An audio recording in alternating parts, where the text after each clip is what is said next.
Assalamualaikum warahmatullahi wabarakatuh.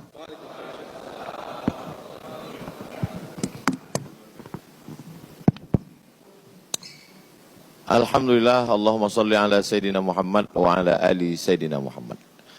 Kalau sudah pakai batik, jangan lagi pakai dasi. Kata Bang Rocky, ruangan ini cantik, bagus untuk resepsi.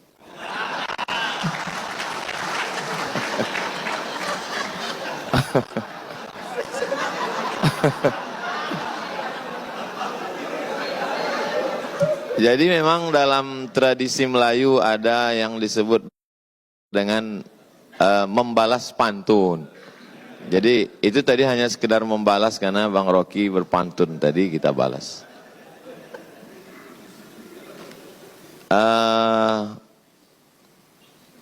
Sudah dibagi ini jatahnya, Bang Rocky menjelaskan dari aspek sains.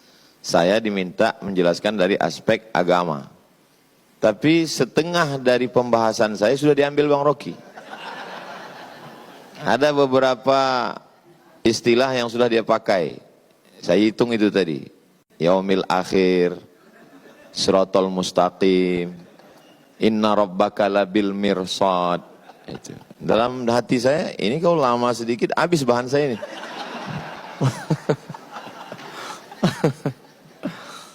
Beberapa kali Allah Subhanahu wa ta'ala. Jadi memang ini sebetulnya masalah hati. Jadi kalau hati kita itu connect, mudah kita berinteraksi. Mudah-mudahan kesatuan hati kita ini bisa untuk menjaga rahim alam ibu pertiwi, insyaAllah. Kalau Tuhan pergi ke Pelelawan, Pelelawan itu negerinya para bangsawan. Tadi Bang Rocky selalu menyebut tentang perempuan, mungkin karena di sini banyak polwan.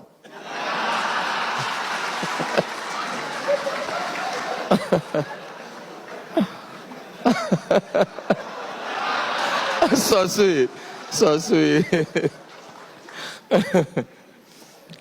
Baik, jadi saya urutkan karena saya diminta dari aspek agama. Pintu gerbang untuk masuk ke agama Islam itu adalah syahadat asyhadu an la ilaha illallah wa asyhadu anna Muhammadan Rasulullah. Tuhan itu abstrak, tidak tersentuh, tidak kelihatan, tidak berbentuk. Dalam Islam bukan fisik. Maka tidak dalam bentuk patung, bukan batu, bukan kayu dan lain sebagainya. Tapi Al-Quran menggambarkan bahwa iman itu kasyajaratin thayyibatin, seperti pohon kayu. Asluha sabitun, akarnya menghunjam ke tanah, wa far'uha fis sama, pucuknya ke langit. Sesuatu yang abstrak dalam Islam digambarkan dengan sesuatu yang kelihatan. Cinta itu tidak kelihatan. Bagaimana menggambarkan cinta? Maka mesti digambarkan dengan sesuatu yang kelihatan. Maka muncullah ungkapan, cintamu seperti air di daun keladi. Setelah tumpah tidak meninggalkan bekas. Begitu biasanya orang yang kecewa. Maka dalam Islam, iman itu digambarkan dengan pohon kayu. Kalau tadi Pak Gub bercerita tentang orang Melayu tidak bisa dilepaskan dari hutan, dari pohon kayu, ya logis, masuk akal, karena memang orang Melayu tinggalnya di tengah jantung pulau Sumatera, memang dia begitu buka mata ngelihat pohon kayu. Tapi Nabi Muhammad SAW, dia bukan orang Sumatera. Kenapa sih harus ikut program wakaf Quran untuk santri? Ini adalah Al-Quran khusus hafalan hasil wakaf dari orang Sumatera. Dia tinggal di gurun pasir yang pohon itu sesuatu yang sulit. Tapi ketika cerita tentang iman, kaitannya dengan pohon kayu. Setelah masuk, setelah orang beriman, lalu kemudian bagaimana kondisi dia? Mathalul mu'min kamathalis syajar. Orang beriman itu seperti pohon kayu. Pohon kayu lagi. La yazalur rihu tumiluhu. Angin senantiasa membuat dia bergoncang. Jadi ketika orang sudah meyakini Tuhan, nanti akan ada goncangan-goncangan keimanan. Lagi-lagi dikaitkan dengan pohon kayu. Ketika pohon kayu sudah mulai berdiri, maka akan datang ada angin yang membuat dia bergoncang. Maka sabarlah seperti sabarnya pohon kayu. Lagi-lagi pohon kayu. Dari awal pohon kayu. Suasana hatinya setelah beriman seperti pohon kayu. Lalu kemudian dia mulai berbuat baik. Perbuatan baik apa yang bisa dia lakukan? Ma min muslimin yaghrisu gharsan yazra'u yazra'an. Kalau ada seorang beriman yang menanam tanaman. Dia tidak sebut tentang sholat, zakat, puasa, haji. Itu ritual. Tapi ada satu amal, menanam pohon kayu, kata Nabi. Ma min muslimin yaghrisu gharsan yazra'u zar'an fayakuluhu tayrun. Kalau ada orang beriman menanam pohon kayu, lalu kemudian tanamannya itu dimakan oleh tayrun, burung, bahimatun, hewan, insanun, manusia, illa kanat lahu bihi sadaqah, maka itu sebagai sedekah. Makanya orang disuruh menanam pohon kayu depan rumah supaya apa? Supaya ada sedekah. Sekarang kita pergi ke rumah orang, lalu kita lihat di ruang tamunya ada pohon kayu. Tapi ternyata setelah kita dekati rupanya pohon plastik. Itu bedanya di Mapolda. Ternyata pohonnya asli semua. Makanya ada ungkapan hijau rumput di rumah, lebih hijau rumput sintetis. Berubah jadi rumput sintetis. Karena tidak pernah kering dia.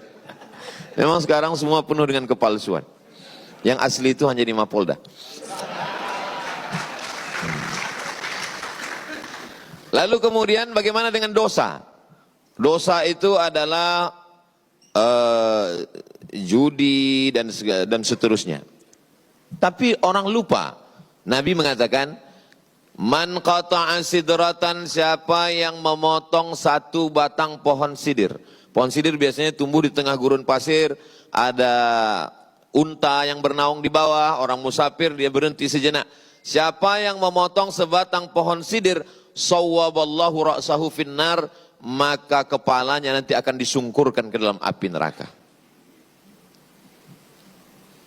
Makanya saya Bang Rocky, sejak dari musim-musim asap dulu, karhutlah, kebakaran hutan dan lahan, tidak pernah sekalipun mau diminta jadi imam sholat istisqa minta hujan.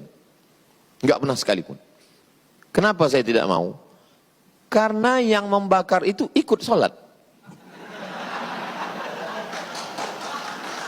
Jadi bagi mereka kejahatan itu adalah kejahatan ritual. Padahal kejahatan yang lebih fatal adalah membakar hutan, itu kejahatan yang luar biasa. Misalnya saya mau jadi imam sholat istisqa. Pas giliran hujannya nggak turun, yang disalahkan imam. Padahal makmumnya itu salah semua. Alhamdulillah sejak Kapoldanya pencinta pohon-pohonan, ini sudah hujan tidak berhenti turun. Alhamdulillah.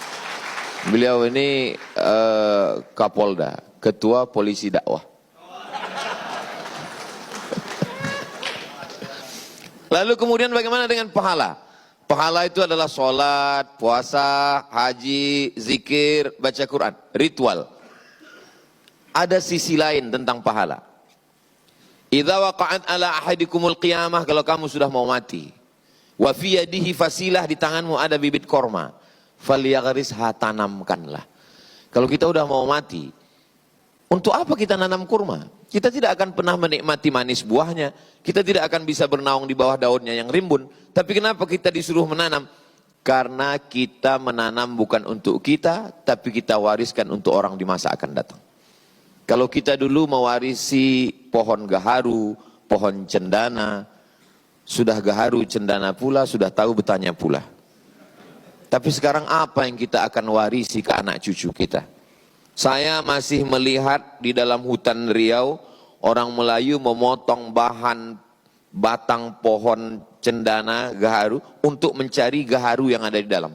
Sekarang, sejauh mata memandang kita masuk ke dalam, tak jumpa cendana, tak jumpa gaharu, yang jumpa brondol sawit. Makanya itu saya simpan Bang Rocky, Pak Kapolda, Pak Wakapolda, Pak Gub, sahabat-sahabat semua, di rumah ada saya simpan, ini batang gaharu, ini gaharu saya simpan, itu ada satu lemari khusus gaharu saja. Supaya saya bisa bercerita ke anak-anak saya, dulu di hutan ini ada namanya pohon gaharu dan inilah dia. Kalau ditanya mana dia sekarang, dia nasibnya sudah sama macam dinosaurus Jurassic Park. Sudah tidak ada lagi wujudnya. Jadi memang menanam adalah bagian daripada amal soleh. Selalunya amal jariah itu adalah sodakoh. Tapi dipandang dari lain, ketika kita sedang menanam, maka sesungguhnya kita sedang mengalirkan amal jariah yang mengalir. Makanya tidak boleh mencabut tanaman di atas kuburan. Kalau sekedar merapikan, membersihkan boleh. Kenapa? Karena Nabi Muhammad SAW mengajarkan bahwa pohon-pohon kayu itu bertasbih. Makhluk langit, planet, bulan, bintang, Neptunus, Merkurius, Pluto, Mars. Makhluk bumi, kita semua. Ketika Tuhan bercerita tentang makhluk langit dan makhluk bumi, dia pilih dua perwakilan. Untuk makhluk langit, dia pilih bintang. Untuk makhluk bumi, dia tidak pilih kita. Dalam surat Ar-Rahman, An-najmu wasyajaru yasjudan. An-najmu, bintang. Wasyajaru, pohon kayu. Yasjudan, kedua-duanya bersimpuh sujud bertasbih kepada Tuhan. Kenapa tidak dikatakan bintang dan manusia? Kenapa untuk bumi ini yang mewakilinya pohon kayu? Karena pohon kayu lebih jujur daripada manusia. Lalu kemudian ketika kita bersaudara, maka persaudaraan itu seperti pohon kayu. Mathalul mu'minin kamathalil asjar. Persaudaraan orang-orang yang percaya itu seperti pohon kayu. Bagaimana pohon kayu? Pohon kayu kalau sendirian, datang angin kencang dia patah. Tapi kalau pohon kayu itu bersama-sama, beramai-ramai, kita lihat bagaimana hutan akasia. Sekencang apapun angin, dia tidak akan patah. Kenapa? Ketika angin datang dari sini, dia ditolong oleh yang sebelah sini. Datang dari sini, ditolong di sini. Dan saya merasakan itu. Ketika saya dibully, diejek, dicaci maki, ada pohon kayu yang menolong saya. Yang memberikan nama lain bahwa UAS itu bukan Ustadz Abdul Somad, tapi Ustadz Akal Sehat.